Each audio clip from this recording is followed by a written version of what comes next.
無線電視由7月18號開始咧，就會一連6個星期啊，每日咧都係安排咗連串好豐富嘅節目，同大家歡度一個涼快而且有益身心嘅假期㗎。係啊，嗱，咁今日咧就係7月11號啊，咁無線電視咧就為呢個6星期嘉賓就舉行咗一個好盛大嘅記者招待會嘅。喂，阿生啊，不如我哋而家分頭行事，睇下有啲咩最新嘅資料，揾啲嚟觀眾報道啊，睇下佢哋加啲咩冰啊！係啊。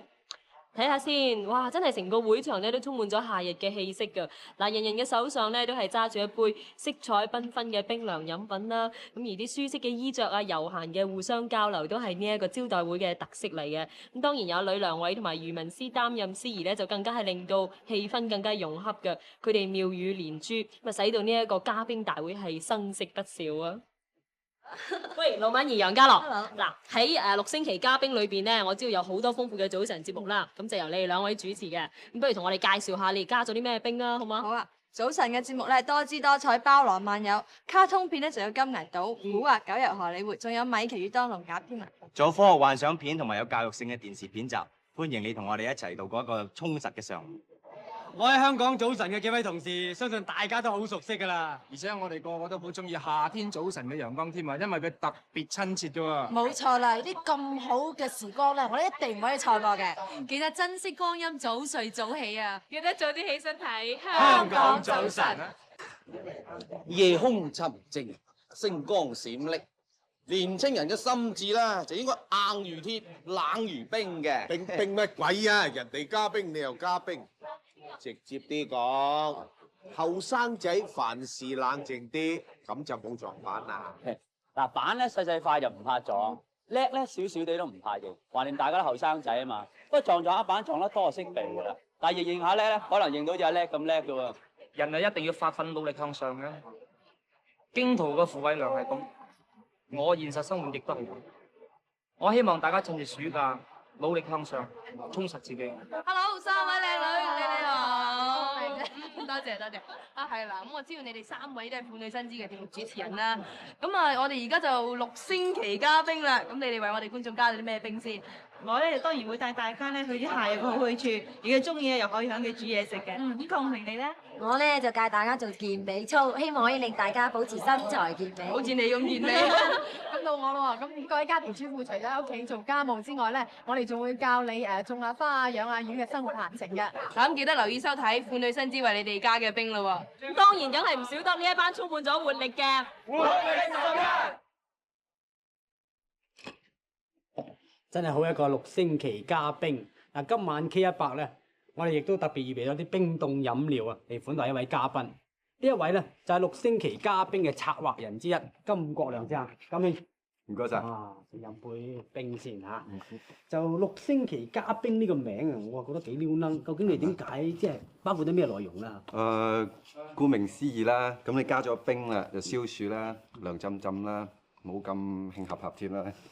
點解揀？心涼。係啊，點解要揀6個星期咧？就因為由7月中至到9月頭呢6個星期裏邊嚟講咧，都係一般在學嘅青年佢放假嘅時間。咁佢哋咧就好需要有好多刺激嘅。咁我哋喺節目上邊咧就作咗特別嘅安排。咁綜合嚟到講，於是乎就係6星期嘉賓，其實係一個開始嚟嘅啫。哦，咁究竟加咗啲咩冰咧？嗱，你有份做香港早晨咧，由擘大眼第一個節目開始嚟到講咧，咁我哋已經係有唔同嘅安排啦。有新嘅面貌出現啦，加咗好多項目啦。咁由1至5咧，又有好多唔同嘅特別節目啦。而明珠台咧，亦都係晏晝配合咗我哋咧，有一系列又側重娛樂，但係又非常之有學術性嘅節目喎。咁譬如好似翡翠台嘅430穿梭機咧，喺42日裏邊咧，又同市政局合辦呢個共享陽光啦。又好似星期6日咧，有好多嘅節目嘅，譬如好似話我哋有紫翠中環啊，有一個節目不能夠忽視嘅就係話新聞透視一直嚟講咧就好成功嘅。佢呢個暑假咧就有幾個特輯，譬如好似有關青年人嘅求職問題啊，尤其是佢哋而家放假同埋佢哋嘅暑期活動啊咁可以講話同佢哋切身關係咧就非常之息息相關。我聽落都好似同青年人有關係嘅都係。係啊。咁對啲老年人咪好似唔係幾公平？我覺得唔緊要嘅，其實就係話呢個係視乎每一個人嘅心境而言嘅啫。就我哋設計每一個節目嚟到講咧，就係話希望咧就係大部分嘅觀眾都可以欣賞到。當然咧，我覺得而家做節目咧就係話好睇嘅咧，佢哋點都睇；如果唔好睇嘅咧，就做咩都冇用嘅。咁所以就講話特別為青年人做，其實咧就係考慮到咧就係全部嘅觀眾都會照顧到。青年人啊活力充沛啊，咁佢趁呢個夏季咧，紛紛係出去戶外活動啊，或者去街玩啊咁樣，咁邊有時間睇呢個六星旗家兵？唔會嘅，我頭先都話，如果好嘅佢一定嚟睇嘅。咁所以就係講咧，講就講話6個星期咧，其實唔通我哋真係做完呢6個星期之後咧就乜都唔做咩？係咪？咁其實就由而家開始，我哋希望咧將我哋好嘅節目咧就喺呢一段期間裏邊開始推出，希望咧大家青少年嚟到講咧就係話有關佢哋自己切身嘅問題咧，佢哋可以欣賞到。咁另外咧就係話全日嘅節目嚟講咧都係咁啱佢哋睇嘅。喂，葉特生，咁你又喺 K18度加咗啲乜嘢兵俾我哋享受下？你放心啦，阿晶咧喺嗰邊已經準備緊㗎啦。嗱咁係啊嗱，咁 K18為咗配合呢一個6星旗家兵啦，咁所以咧以後嘅 K18咧就會增設一個就係 K18樂壇嘅。咁呢一個 K18樂壇咧，務求可以帶俾大家樂壇嘅最新動態啦。咁同時仲會源源不絕咁為大家提供樂壇嘅最新信息㗎噃。係啦，晶啊。係。哇，金國亮真係客氣，因為請佢飲杯冰啫，佢係都要請翻我哋飲冰。係，多謝晒。正話你又提到 K18樂壇啊，究竟有啲咩新消息可以報導下？哦，係啊，嗱，咁譬如先講下本港嘅先啦嚇，嗱咁人所共知嘅咧就係第一屆嘅新秀歌唱大賽啦，咁就將會喺聽晚嘅7點半鐘就喺利舞台度隆重舉行噶咯喎。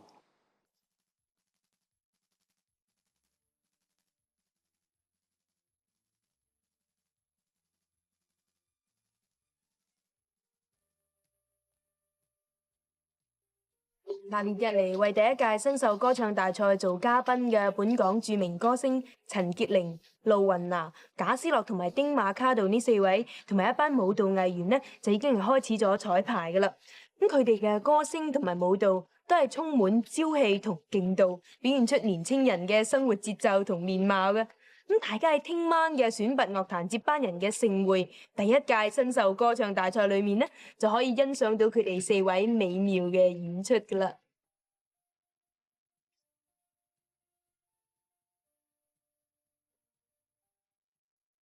而紅透日本樂壇同西城秀樹並駕齊驅嘅谷村新司，就會喺第一屆新秀歌唱大賽度出任評判。咁佢仲會喺當晚呢係示範表演嘅添。咁仲有一樣嘢就係話俾大家知啦，谷村新司就會喺下個禮拜3嘅明珠 K18度出現，接受明珠 K18嘅節目主持人訪問嘅。另外咧，接受明珠 K18訪問嘅咧，仲有 Village People。咁呢一隊樂隊咧，就係以演唱 YMCA 而成名，我相信大家都係好熟悉㗎啦。咁另外咧，本港樂壇喺8月咧就係有一個盛事，就係第6屆金唱片頒獎典禮啦。咁呢一個盛會咧，而家已經係密鑼緊鼓咁係籌備緊㗎啦。咁我知道咧，呢個盛會嘅今次嘅主題啦嚇，就係主要就係將音樂舞蹈就係連埋人嘅7情啊，就係邊7情咧？喜怒哀懼愛惡欲呢7情咧，就係密切咁配合。咁究竟詳細嘅情係點樣嘅咧？咁喺下個禮拜嘅 K18度咧，我就會好詳細咁逐一為你哋介紹㗎啦。即係下個禮拜就知㗎啦。係啦。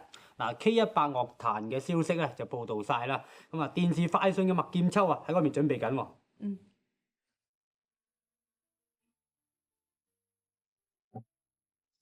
各位朋友，首先咧，我喺度想補充下第一屆新秀歌唱大賽嘅少少消息先。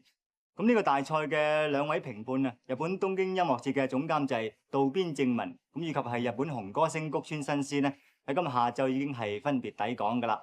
咁至於第10屆青春小姐沈金玲咧，今日下晝嘅3點10分啊，已經係飛咗去吉隆坡參加亞洲小姐競選㗎。咁喺呢度咧，我祝賀佢早日載譽榮歸先。咁至於我哋阿肥肥沈殿霞咧，嗱佢喺呢個歡樂今宵嘅大家庭咧，已經係生活咗10幾年㗎啦。不過佢將會同大家咧係暫別一段時候嘅。喺整個人生過程當中，15年唔算係一段短日子。喺呢5400幾個日子裏邊，我喺歡樂今宵同各位觀眾一齊歡笑，一齊成長，令到我覺得呢15年既歡樂而有充實。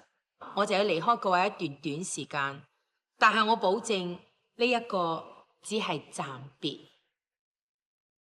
嗱，皮皮喺離別之前咧，佢仍然為第6屆金唱片頒獎典禮擔任做司儀㗎。咁大家留意啦噃。好啦，咁今晚嘅 K100電視快訊咧，又喂麥劍秋，咁快講完啦，漏咗我哋最新消息喎。哦，我特登留翻俾你自己講啊。由下個禮拜開始，逢星期一、星期四晚上8點半，我會主持永安青年通訊站，為各位青少年介紹暑期活動同埋最新動態嘅。